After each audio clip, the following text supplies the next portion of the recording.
I bought the MacBook Neo and used it for 2 months. Took it to school. Watched K-dramas on it, planned a trip to Hawaii, did my taxes on it, and did a ton of creative work on it. And now I'll tell you everything this MacBook can do before you actually buy it. When I first got the MacBook Neo, I used it as my only MacBook for the entire month, and I relied on it for everything. I wrote my scripts on it, I edited my videos on it, I created thumbnails on it, published the videos, everything. But slowly I started drifting towards realizing what this MacBook actually is and how it's intended to be used. If you watched my first video about the MacBook Neo, you already know how powerful this machine is. And from reviews online, you probably already know all about its shortcomings, drawbacks and capabilities from people who unboxed it, used it for a couple hours and then moved on with their lives. And I see two types of people watching these videos. The first one is tech enthusiasts like you and me,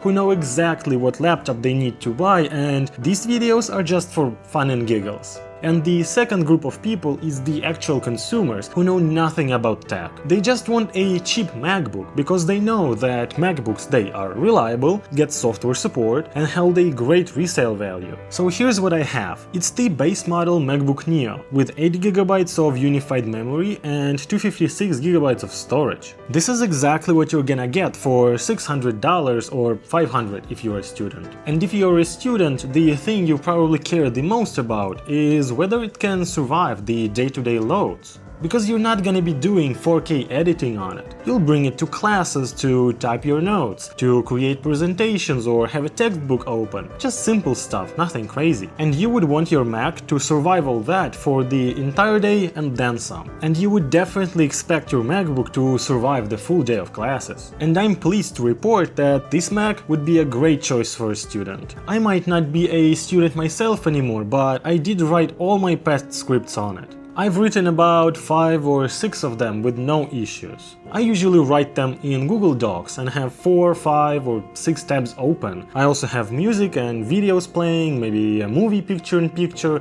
and the MacBook has no issues with that. But that's something to be expected. Your iPhone does the same things with no sweat, so why should a MacBook powered by the same chip have any issues? And with the MacBook, I can enjoy simple comforts in life, like mirroring my iPhone to quickly pull up the files, or calling the phone's camera from the Notes app, or using the iPhone as a webcam for meetings or classes. That's what I love about Apple. They might be greedy sometimes, but when it comes to the essential features, they're not limiting you whatsoever. Though there are a few things about this MacBook that I wish they did differently. For example, the keyboard, despite how great it is, doesn't have backlight. And if you can do blind typing, it's not gonna be an issue for you. But somehow, after over 15 years of typing, I still cannot type without looking at the keyboard. So typing anything without light on this Mac is pretty inconvenient. And imagine if you were a student and you had to pull all-nighters. You would have to either crank up the brightness so that it blinds you,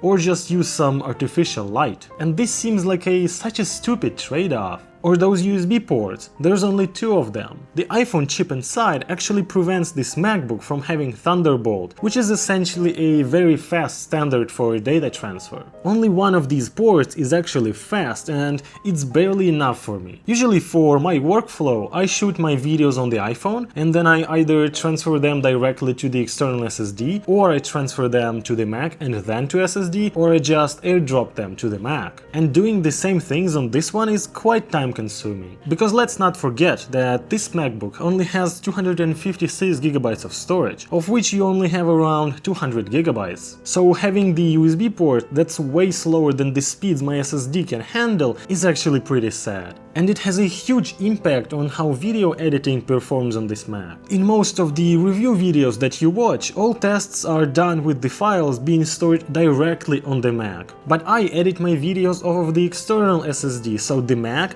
has to stream all those 4K videos in real time. But doing all that through this slow port really slows down the whole process. And I know, this is not what this MacBook was made for. This Mac is not meant for 4K video editing, so I had to demote it from my main laptop to the secondary one. Because the only way I could edit my videos on it is if I pretend that I don't have the MacBook Pro. Right now I see the Neo as more of a typing machine for me, something simple and unassuming, something that won't even enable me to do impressive things. It's like a Honda or a cheap Toyota. It will get you places, but you will not be racing that or hauling a bunch of cargo with it. You're gonna be using your Honda for day-to-day commuting, and that's exactly what this MacBook is, a daily commute machine. I think that's why every time I go to the Apple Store, I see 40 and 50-year-old folks buying the MacBook Neo, either for themselves or for their teenage kids standing right next to them. I've never seen a 25-year-old buying the MacBook Neo. They usually go for MacBook Air. And as a person who had MacBook Air, I can say that it would be a substantial improvement over the Neo. And a lot of people have been comparing the MacBook Neo to the M1 MacBook Air, and somehow they would call the Air the winner in this comparison. And on paper they are correct. The M1 Air has a bunch of upgrades over the Neo. It has a backlight keyboard with Touch ID, it has a bigger display with True Tone. But let's not forget that the M1 is a 6-year-old chip and that Apple needs to sell new MacBooks. So I'm guessing the software support for the M1 will end in a year or two.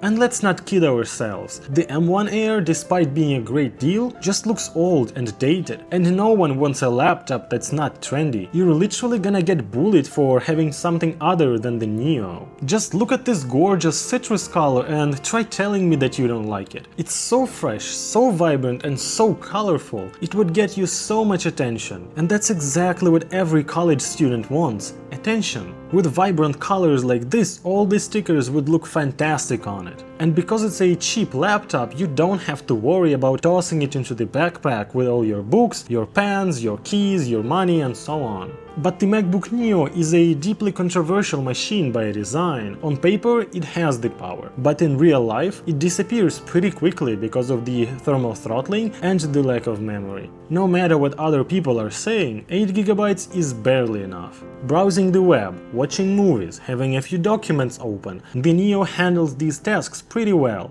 But even in those cases, it has to use the swap memory. And the internal drive here is pretty slow, so don't expect a lightning-fast laptop, especially once you fill up the storage. As an experiment, I filled up the storage of the Neo to the brim so that it had no memory to use for swap, and it just started crumbling on me. Even basic tasks would send it into a coma. And again, 256GB only sounds like a lot. In reality, you get closer to 200, and 200 gigs for a student is 1 year of studying. All those apps, they build up cache, all the study files, all the downloads, they fill up the storage pretty fast. And if you decide to do any creative work on this laptop, just don't. This whole situation with the Neo's performance kinda reminds me of the times when the M1 Air came out. Initially, people were shocked by its speed, but as time went on and macOS gotten bigger, heavier and, let's be frank, less optimized, the power slowly disappeared. Right now, if I take my 14-inch M2 Pro MacBook and try to edit 4K videos with no proxies, it will noticeably start slowing down, especially with a couple of libraries open for copying files, and that MacBook is many times more powerful than the Neo. I also can't tell you anything substantial about the speakers here. I mostly either use my AirPods or my Sony's. And that's what I like about the Apple ecosystem. My AirPods seamlessly switch from the Big Mac to this little Grinch. Also, I found that using the iPad as a secondary display looks and feels so much better with the Neo than it does with the 14-inch Pro, simply because the display size difference is way smaller. I also have the external 16-inch portable display that I connect to the Big Mac for work, and it has ProMotion. And I was quite amazed to find out that Neo can easily output 120Hz image to the secondary display. So if you connect an external keyboard, plug the Neo into a bigger display, and use the Magic Mouse or Magic Trackpad, you would have the experience that in day-to-day is very similar to what you would get on a way more expensive MacBook Pro. Just make sure that you're using the high-quality external display. And now I'll give you a list of things that you should never do on the Neo. First, don't you even dare to do any intensive tasks on it for a long period of time. If your load persists for more than a couple minutes, you will see a loading beach ball, and you will keep seeing it until you close all those heavy apps.